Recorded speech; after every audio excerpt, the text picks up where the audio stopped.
Hello, beautiful people. I have the perfect tale for you today. So sit back, relax, and if you enjoy this audiobook, please do like and subscribe to share this incredible story with others. The Little Match Girl by Hans Christian Andersen.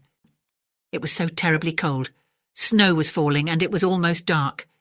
Evening came on, the last evening of the year. In the cold and gloom, a poor little girl, bareheaded and barefoot, was walking through the streets. Of course, when she had left her house, she'd had slippers on. But what good had they been? They were very big slippers, way too big for her, for they belonged to her mother. The little girl had lost them running across the road, where two carriages had rattled by terribly fast. One slipper she'd not been able to find again, and a boy had run off with the other, saying he could use it very well as a cradle some day when he had children of his own. And so the little girl walked on her naked feet, which were quite red and blue with the cold.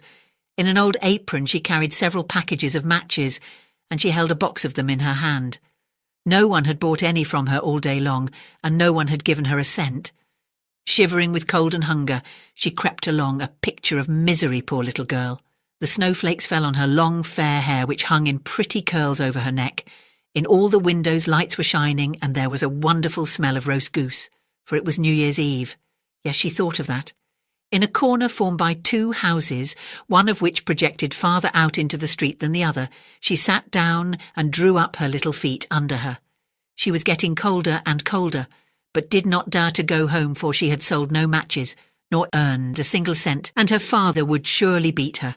Besides, it was cold at home, for they had nothing over them but a roof through which the wind whistled, even though the biggest cracks had been stuffed with straw and rags. Her hands were almost dead with cold. Oh, how much one little match might warm her! If she could only take one from the box and rub it against the wall and warm her hands.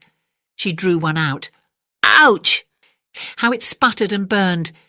It made a warm, bright flame, like a little candle as she held her hands over it, but it gave a strange light. It really seemed to the little girl as if she were sitting before a great iron stove with shining brass knobs and a brass cover. How wonderfully the fire burned! How comfortable it was! The youngster stretched out her feet to warm them too. Then the little flame went out, the stove vanished, and she had only the remains of the burnt match in her hand. She struck another match against the wall. It burned brightly, and when the light fell upon the wall, it became transparent like a thin veil, and she could see through it into a room. On the table a snow-white cloth was spread, and on it stood a shining dinner service. The roast goose steamed gloriously, stuffed with apples and prunes. And what was still better, the goose jumped down from the dish and waddled along the floor with a knife and fork in its breast, right over to the little girl. Then the match went out, and she could see only the thick, cold wall. She lighted another match. Then she was sitting under the most beautiful Christmas tree.